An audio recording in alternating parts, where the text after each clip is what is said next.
இப்போ சென்னையில ரெண்டே பேருக்கு நடுவுல தான் போட்டி.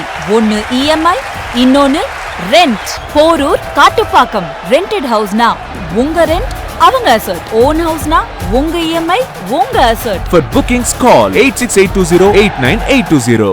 Stepstone Viram Phase 2. காட்டுப்பாக்கம்ல premium 2 and 3 BHK apartments. Just 79 lakhs all inclusive. ஒரு எதிர்க்கட்சி தலைவராக, முன்னாள் துணை முதல்வராக, அப்படிப்பட்ட இடத்துல இருந்து வரக்கூடிய உங்களுடைய பேச்சுக்கள் எப்படி இருக்கணும்ன்றது தான் இங்கே மிக முக்கியம். உங்களுக்கு 1% மக்கள் வாக்களித்திருக்கிறார். அப்போ அந்த கண்ணியத்தோட நாகரிகத்தோடு நீங்கள் பேசணும். அந்த கண்ணியமும் நாகரிகமும் இங்கே இருக்கா அப்படின்றது தான் இங்கே மிகப்பெரிய கேள்வியாக இருக்குது. பெண்களுக்கு எதிராக திமுக என்றைக்குமே இருந்ததில்லை அப்படின்ற மாதிரி கோஷத்தெல்லாம் எழுப்புறாங்களே, இது முழுக்க பழிவாக செயல்னு பார்க்குறீங்களா? பொன்முடி நிராகரிக்கப்பட்டு அவர் கட்சியிலிருந்து பொறுப்பெல்லாம் பிடுங்கப்பட்டு மாவட்டமும் மாநில பொறுப்பாளர் நீக்கப்பட்டார் இல்லையா? இது எதுக்காக நீக்கப்பட்டது? யாரை கொச்சையாக பேசினதுனால? பெண்களை தானே. உதயநிதி உங்களுடைய பேச்சையெல்லாம் நான் ரசிப்பேன்னு சொல்லியிருந்தார், ஞாபகம் இருக்கா? அப்போ நீங்க என்ன பேச்சு பேசுறீங்க? அப்ப சிவாஜி கிருஷ்ணமூர்த்திக்கும் உதயநிதிக்கும் வித்தியாசமே இல்லைங்கிறீங்களா? நீங்க இருந்தா காட்டுங்கன்னு தான் சொல்றேன். அது பழி வாங்கும் நடவடிக்கையா? அப்ப பொன்முடி மீது எடுக்கப்பட்ட நடவடிக்கை பழி வாங்கும் நடவடிக்கையா? சிவாஜி கிருஷ்ணமூர்த்தி மீது எடுக்கப்பட்ட நடவடிக்கை பழிவாங்கும் நடவடிக்கையா? திரிஷாவை பத்தி பேசுனா உங்களுக்கு ஏன் அவ்வளவு கோவம் வருது அப்படின்னு கேள்வி எழுப்புறாரு. அடிப்படையில் அறிவை இழந்தவர் தான் RS பாரதி போன்றவர்கள்லாம் மூத்த முன்னோடிகளா? வைஃப் சங்கீதா இருக்காங்க, அவங்கள பத்தி பேசினா மட்டும் உங்களுக்கு கோவம் வராது, திரிஷாவை பத்தி பேசினா கோவம் பொத்துக்கிட்டு வருது அப்படிங்கிறாங்களே. பர்சனலான ஒரு விஷயத்தை கொண்டு வந்து இங்க எந்த விஷயமும் பேச வேண்டிய அவசியம் இல்லை. அது ஒரு குடும்பத்தினுடைய பிரச்சனை. கண்டிப்பா அந்த ஒரு குடும்பத்தினுடைய பிரச்சனைய பொது வழியில வச்சு பேச வேண்டிய எந்த அவசியமும் இல்லை. கர்நாடகாவுக்கு போகக்கூடாது. ஏன் போகக்கூடாது? போனால் தண்ணி வந்துடும் எல்லாத்துக்கும் தெரியும். தண்ணி வரக்கூடாது, இவர் போகக்கூடாதுன்னு தான் அவர்களுடைய நோக்கம். கண்டிப்பா தாவே காட்சியை நாங்கள் கவுக்காம விட மாட்டோன்ற மாதிரி நீ போராட்டத்தில் பல பேர் என்ன சொம்புக்குள்ளே இருக்குது நீ நினைச்சோன்னா கவுக்கிறதுக்கு? அட முட்டா பயல்களை மக்களால் தேர்ந்தெடுக்கப்பட்டு வச்சிருக்கக்கூடிய ஒரு ஆட்சி அதிகாரமும் அவர் நடத்திக்கிட்டு இருக்கிறாரு. பேரும் 6 முதல் 60% வரை ஆடி தள்ளுபடியுடன் சூப்பர் சரவணா ஸ்டோர்ஸ், சென்னை, மதுரை, கோவை.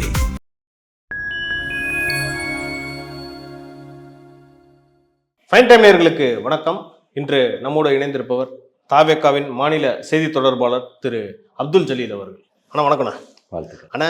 உங்களுக்கு பொறுப்பு கொடுத்ததில் மிக மிக சந்தோஷம். எப்படி நான் ஃபீல் பண்ணுறீங்க?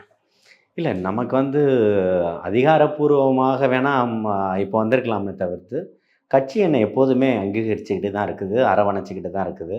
அதில் இப்போ அண்ணன் பொதுச் செயலாளர் அவர்களுக்கு ரொம்ப நன்றி சொல்ல கடமைப்பட்டிருக்கிறேன்.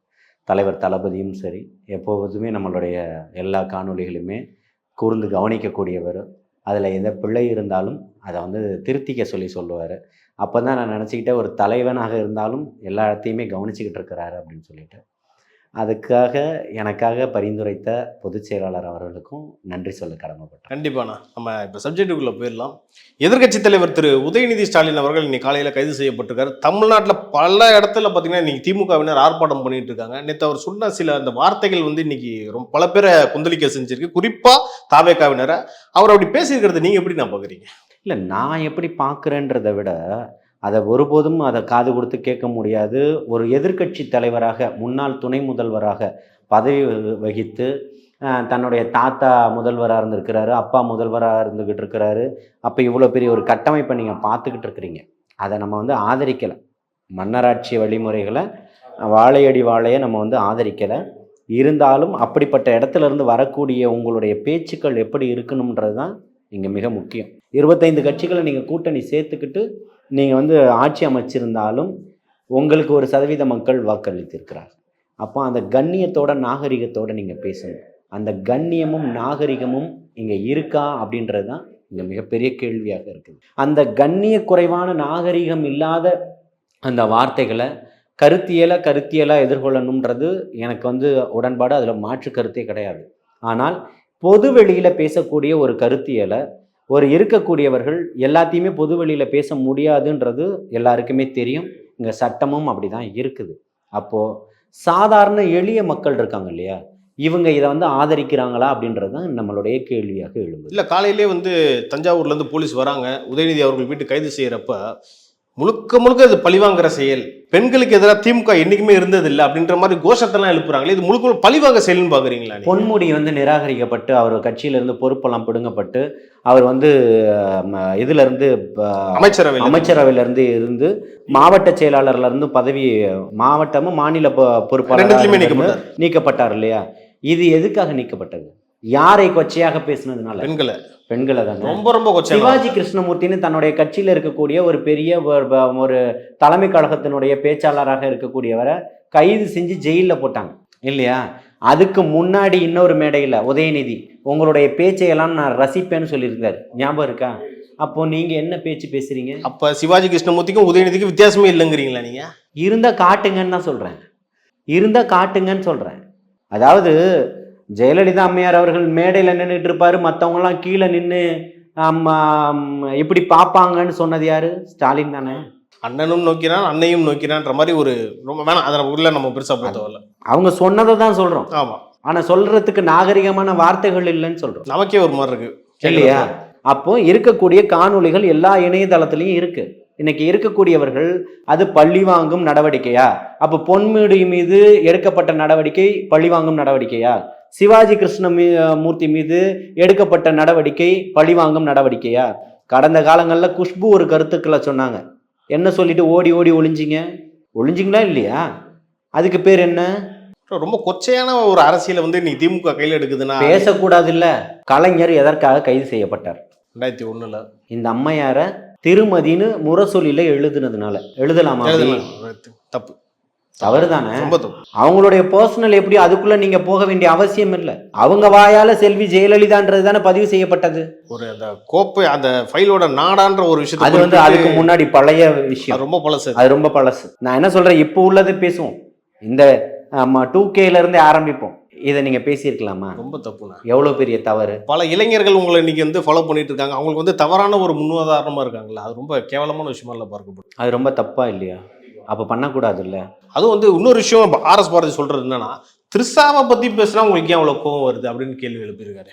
இல்லை, நான் இப்பவும் சொல்கிறேன், இவங்களை பற்றி பேசுகிறீங்க அவங்கள பற்றி பேசுகிறீங்கன்றது இது அரசியல் நாகரிகமற்றது. அடிப்படையில் அறிவை இழந்தவர் தான் ஆர்எஸ் பாரதி போன்றவர்கள்லாம். மூத்த முன்னோடிகளான்னு கேட்குறேன். அரசியல் அறிவே இல்லையே உங்களுக்கு சரியான அரசியல் அறிவும் பார்வையும் இருந்தால் ஏன் உங்கள் தலைவரை தோற்க விட்டீங்க? 70 ஆண்டுகள் அரசியலுடைய வரலாறுகள் பேசுறீங்க இல்லை, ஏன் தோத்து போனாரு?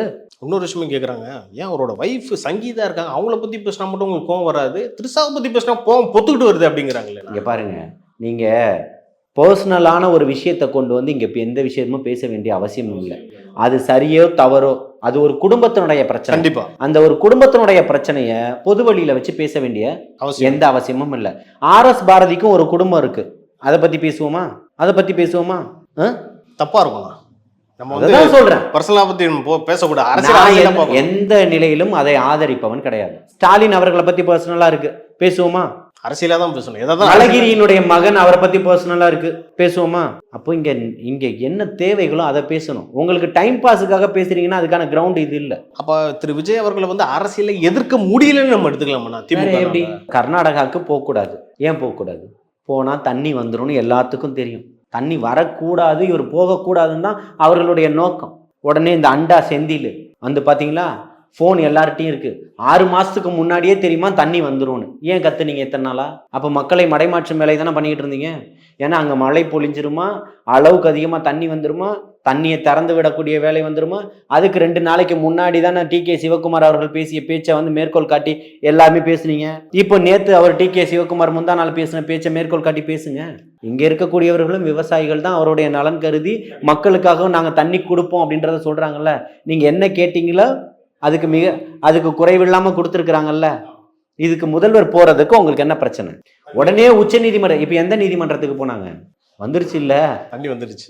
உடனே அங்க கனமழை வரப்போதான் அது பண்ண 6 மாசத்துக்கு முன்னாடி தெரியும்ன்றத அவரே சொல்றாரு. ஏன் அந்த போன் அவர் பார்க்கலையா? அண்டா செந்திலுக்கு தெரிஞ்சது அண்டாவுடைய ஓனருக்கு தெரியலையா? திருந்தே முடியாது, அவங்களாம் திருந்த மாட்டாங்களா? எங்க வாங்கி தின்னு பழக்கப்பட்டு வயிறை வளர்த்தவர்கள் நீங்க. திராவிடம் பேசுங்க, கொள்கையை பேசுங்க, மக்களுடைய வலியும் வேதனை பேசுங்க. நீங்க பேசலையே. இன்னைக்கு வரைக்கும் ஜென்சி கிட்ஸ்ன்னு ஒன்று உருவாக்குனா ஜெயிச்சிடலான்ற ஒரு மனநிலையில ஒரு கட்சியை வழி நடத்தி கொண்டு போய்கிட்டு இருக்கீங்களா? உங்களுடைய அறிவை கண்டு வியக்க வேண்டிய சூழல் ஏற்படுது. மேலே ஜென்சி கிட் தானே ஆகலாம், அதுவே சந்தேகமா இருக்கு எனக்கு. அது யார, அதாவது அவங்க அப்பா வந்து 50 வயசுக்கு மேலேயுமே 55 வயசுக்கு மேலேயுமே இளைஞரணி தலைவராக இருந்தார். 60 வயசு. அதான் 60 வயசுலையுமே இளைஞரணியினுடைய தலைவராக இருந்தார். ஏறக்குறைய உதயநிதிக்கே 50 வயசு ஆகும் போதே அவர் எப்படி இளைஞர் இப்ப? அவர் இளைஞரணி தலைவரா? ஆமா, அப்ப அப்படி நீங்களாம் டிஆர்பி ராஜா ஜென்சி கிட்ஸா? பேசிட்டு போறாரு. அதான் ஜென்சி கிட்ஸா? அக்கா கனிமொழி ஜென்சி கிட்டா? அக்கா சேகர் பாபு ஜென்சி கிட்ஸா? என்ன உங்க நாடகம்? ஆனா ஜென்சி கிட்ஸ வழி நடத்துறாங்கண்ணே, அவங்களாம் நல்வழிப்படுத்துறாங்கண்ணே. என் நல்வழி இத்தனை ஆண்டுகள் ஏன் பண்ணல? இளைய தலைமுறைக்கு இந்த 60 ஆண்டுகள் ஏன் இடம் தரல? எங்க நாளைக்கு நம்மள வந்து தூக்கி எத்தனை இடத்துல உங்க பேச்சுக்கு வர, எத்தனை ஊர்ல 30 வயசுக்கு உட்பட்டவன் திமுகவினுடைய வட்ட செயலாளராக இருக்கான், பகுதி செயலாளராக இருக்கான், நகர செயலாளராக இருக்கான், பேரூர் கழகத்தினுடைய செயலாளராக இருக்கிறான், மாநகர செயலாளராக இருக்கிறான், ஒன்றிய செயலாளராக இருக்கிறான், நடக்கிறது ஊராட்சி ஒன்றிய செயலாளர்களா இருக்கிறாங்க, வாய்ப்பே இல்ல, மாவட்ட செயலாளராக இருக்கிறாங்க, மாநில பொறுப்புகள்ல இருக்காங்க. கிடையாது, என்ன யாருமே கிடையாது. ஏதோ இப்ப திரு விஜய் அவர்கள் அரசியல் வந்ததுக்கு அப்புறம் தான் ஏறக்குறைய அட்லீஸ்ட் ஒரு 30-35 வயசு இருக்கவங்களே இப்ப கட்சியில கொஞ்சம் ஏதோ பொறுப்பு கொடுக்குறாங்க. இல்லைன்னா அது கூட கிடைக்காது. அதனுடைய இப்ப கிரெடிட் அவர் எடுத்துக்கணுன்ற அவசியம் இல்லை. யாரால் இந்த மாற்றம்? திரு விஜய் அவர்கள் தான். அதை ஒத்துக்கிறீங்கல்ல? உங்க கட்சியில உள்ளவனுக்கு தான் நீங்க பொறுப்பு கொடுக்குறீங்க. மாற்றம் எங்கிருந்து வந்தது? இதெல்லாம் அவங்க ஒத்துக்கிட்டு தான் ஆகணும். இப்போ ஒரு வேலை என்னன்னா, இப்போ பல இடத்துல வந்து போராட்டம் பண்ணிட்டு இருக்காங்க. கண்டிப்பா தாவேக ஆட்சியை நாங்க கவுக்காம விட மாட்டோம்ன்ற மாதிரி இன்னைக்கு போராட்டத்துல பல பேர் கட்டிட்டு சொம்புக்குள்ளே இருக்குது நீ நினைச்சோன்னா கவுக்குறதுக்கு.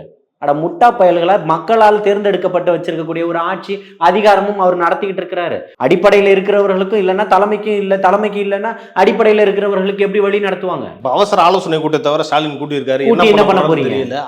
கூட்டி என்ன பண்ண போறீங்க? என்ன சொல்றாங்கன்னா, உங்க மகன் பேசுனது சரின்னு சொல்ல போறீங்களா? உங்க மகன் பேசுனது சரின்னு சொல்ல போறீங்களா? முன்னாள் முதல்வர் அவர்களை கேட்கிறேன், பதில் சொல்லட்டும். உதயநிதி ஸ்டாலின் பேசுனது சரின்னு சொல்ல போறாரா? கைது நடவடிக்கை பழிவாங்கிறத தவிர உங்களுக்கு எதுவுமே தெரியாதே அப்படிங்கிறதான் கேட்கிற. பொன்முடி பண்ணது என்ன, சிவாஜி கிருஷ்ணமூர்த்தியை பண்ணது என்ன, அதுக்கு சொல்லுங்க, பதில் சொல்லுங்க. கடந்த காலங்களில் ஜெயலலிதா அவர்களை கைது பண்ணீங்க, அது என்னன்னு சொல்லுங்க. அப்ப முழுக்க நியாயமான கைது தானே, பிரச்சனையே இல்லையா? தமிழ்நாட்டுல சட்டம் ஒழுங்கு பெரிய பிரச்சனை. பொன்முடியை நீங்க தானே கைது பண்ணீங்க, அது தப்பா சரியா? இல்லைன்னா அது கட்சி விவகாரம். இப்ப எதிர்கட்சி விவகாரம் கட்சி விவகாரம் கிடையாது. இல்ல அமைச்சரா இருந்தாலும் ஆபாசமாவும் அசிங்கமாவும் பேசுனதுனால அவரை மக்கள் துரத்தி அடிச்சாங்க. சேத்தால அடிச்சது யாரு? சேத்த தூக்கி அடிச்சது யார்? அமைச்சரா இருக்கும்போது மக்கள் தானே. யார் மீது? பொன்முடி மீது தானே அடிச்சிருக்காங்க. இப்ப ஒருவேளை இப்ப உதயநிதி நடந்து போனார்னா அதே காட்சி நடக்குமா? இப்ப பெண்கள் அடிப்பாங்கன்றீங்களா? ஏங்க யாருங்க நீங்க பேசியிருக்கீங்க? அதுக்கு பதில் சொல்லுங்க. பெண்களை தான். இப்போ காவல்துறையினுடைய கட்டுப்பாட்டில் இருக்கிறாருன்னும் போது அவங்க வந்து தாக்குறதுக்கு வந்தாலும் அவங்க அனுமதிக்க முடியாது. ஏன்னா எப்படி கொண்டு போனாங்களோ அப்படிதான் கொண்டு போய் அவங்க ஆஜர்படுத்தணும். கண்டிப்பா அவருக்கு நீதிமன்ற பிணை கொடுக்கலாம், காவல் இப்போ எப்படி வேணா தனிநபர் பிணை கொடுக்கலாம், எது வேணா நடக்கலாம். சட்டத்தில் இடம் இருக்கு. அதெல்லாம் நடக்கக்கூடாதுன்னு யாராவது தடுக்கிறாங்களா? இல்லை ஒருவேளை நாளைக்கு இப்போ திமுக போயிட்டு மக்கள் மன்றத்திலே போய் நின்னாலும் பெண்கள் மத்தியில் என்னென்ன நடக்கும்? அவங்களுக்கு எப்படி ஃபேஸ் பண்ணுவாங்க குறிப்பா பெண்களை? இதுக்கு பதில் சொல்லட்டும். எங்கள் அண்ணன் பையன் பேசுனது, என் மருமகன் பேசுனது தப்பு இல்லை அப்படின்னு கனிமொழி அக்கா சொல்லட்டும். அவங்க தான் சொல்றாங்க கோழைத்தனத்தின் உச்சமா தாவேகா செஞ்சது. அப்படியா? உச்சகட்ட கோழைத்தனமா? அவங்க எப்படி சப்போர்ட் பண்ண? அவங்களும் ஒரு பெண்ணு. திமுக ஆட்சியில் பெண்களுக்கு ஏதாவது ஒரு குற்றம் நடந்தா இப்படி பேசியிருப்பாங்களான்ற. அது கரூர் சம்பவத்தில் விடியறதுக்கு முன்னாடி வந்த போஸ்ட்மார்டம் ரிப்போர்ட்டு விளாத்தி குளத்தில் என்னுடைய தங்கச்சிக்கு ஏன் வரலன்னு கேட்கும்போது 1 வாரம் ஆகும்போதும் இன்னும் 1 வாரம் ஆகும், 4-5 நாள் ஆகும்னு சொன்னது எந்த வாய்? யார் தாலியும் அறாதுன்னு சொல்லும்போது அத்தனை தாலிகளை கள்ளக்குறிச்சியில் மொத்தமாக அறுத்தது எந்த வாய்? பேச மறுத்தது அந்த வாய் தானே. பேசுறதுக்கான யோகியதையும் அருகதைகளும் அவங்களுக்கு இல்லைன்னு சொல்றேன் தேவா. இன்னொரு விஷயமும் சொல்லியிருக்காங்கன்னா, இப்போ 9 பிரிவுல உதயநிதி அவர்கள் மேல கேஸ் போட்டிருக்காங்க. அதுல பல பிரிவுகள் சம்பந்தமே இல்லாதது, கோர்ட்ல போயிட்டு அசிங்கப்பட போறீங்க அப்படின்ட்டு திமுக சொல்லிக்கிட்டு இருக்காங்க. ஸோ பண்ணிட்டு வாங்க, கோர்ட்ல போய் பண்ணிட்டு வாங்க. இப்போ என்ன இருக்கு? சம்மந்தம் இல்லைல்ல, ஏன் பயப்படுறீங்க? ஏன் ஆர்ப்பாட்டம் பண்ணுறீங்க? சம்மந்தமே இல்லாத பிரிவு, கோர்ட்டுக்கு போனால் உங்களுக்கு பெயில் கிடைச்சிருப்ப, ஏன் ஊர் ஃபுல்லாக ஆர்ப்பாட்டம் பண்ணுறீங்க? தண்ணி வந்துரும்னு உங்களுக்கு தெரியும். 6 மாதத்துக்கு முன்னாடியே ஃபோனில் இருக்குன்னு உங்கள் செந்தில் சொல்கிறாரு. நான் சொல்ல அண்டான்னு அவரே சொல்லிக்கிட்டாரு. அவர் தான் சொன்னார், நான் சொம்பு இல்லை அண்டான்னு சொன்னது. அப்போ அண்டாக்கு தெரியாதா தண்ணி வந்துரும்னு? கடந்த காலங்களில் 2024 நினைக்கிறேன், ஜூலை 29ஆம் தேதி திமுக ஆட்சியில் இருக்கும்போது தண்ணி திறந்து விட்டுருக்காங்க. இப்போ 1ஆம் தேதி தண்ணி திறந்துருக்காங்க. இந்த 48 மணி நேரம் உங்களுக்கு பிரச்சனையா? அவங்க பிரச்சனை ஆக்கிட்டாங்க. ஏன் பண்றீங்க? அரசியல் எங்களுக்கும் பண்ண தெரியும். சரிங்களா? நாங்கள் வந்து டீசெண்டான பாலிடிக்ஸை பண்ணணும்னு தலைவர் தளபதி அவர்கள் சொல்லி கொடுத்துருக்கிறார். சொல்யூஷன் ஓரியன்டட் தீர்வு நோக்கி தான் நம்ம அரசியல் பண்ணணும்னு சொல்லிட்டு அதுதானே தேவை. ஆமா. போராடிக்கிட்டே இருக்கிறது உங்களுடைய நோக்கமா? போராடி தீர்வு கொண்டு வருவது உங்களுடைய நோக்கமா? தீர்வு கொண்டு வரது தான் நோக்கம். அப்போ அதை தானே செய்யணும். அப்ப அதுக்கு வந்து திமுகவுக்கும் அதுக்கும் சம்பந்தமே இல்லைன்றீங்களா? தீர்வை நோக்கி செல்லவே மாட்டான்றீங்களா? எப்படி செல்லுவாங்க? அவர் 77 வருஷம் கட்சி மக்களை நல்லா புரிஞ்சு வச்சுக்கிட்டு 25 ஆண்டுகளா சிறை கைதிகள் விடுதலைன்னு இருக்கு. சாத்தியமா? ஏன் சாத்தியமாகல? இஸ்லாமியர்களுக்கு ஏன் சாத்தியமாகல? அவங்க சொல்லியிருந்தாங்க நாங்கள் வந்து இல்ல தேவா, ஏன் சாத்தியமாகல? அதான் சொன்னாங்க. எல்லா தேர்தல் அறிக்கையிலையும் கொடுத்தீங்க. ஏன் சாத்தியமாகல? எனக்கு எந்த சாதியும் இல்லை, எந்த மதமும் இல்லைன்னு சொல்லி சான்றிதழ் வாங்கிக்கலான்னு பல பேர் போராடி வாங்கியிருக்கிறாங்க. ஏன் சமூக நீதியினுடைய ஆட்சியில் சாத்தியமாகல? பழங்குடியில் இருக்கக்கூடிய பழங்குடி மக்களுடைய பிரச்சனையா இருக்கக்கூடியவர்கள் வந்து இந்த ஒரு பிரிவினர் வந்து இதில் நிற்கிறாங்க, தலைமைச் செயலகத்தினுடைய வாசலில் நரிக்குறவர்களுடைய கூட்டம். அவங்க அந்த கட்டடத்துக்குள்ளேயே வந்திருக்கு. இல்லை 70 ஆண்டுகளுடைய வரலாற்றில் முதல் முறையாக போயிருக்கிறாங்க.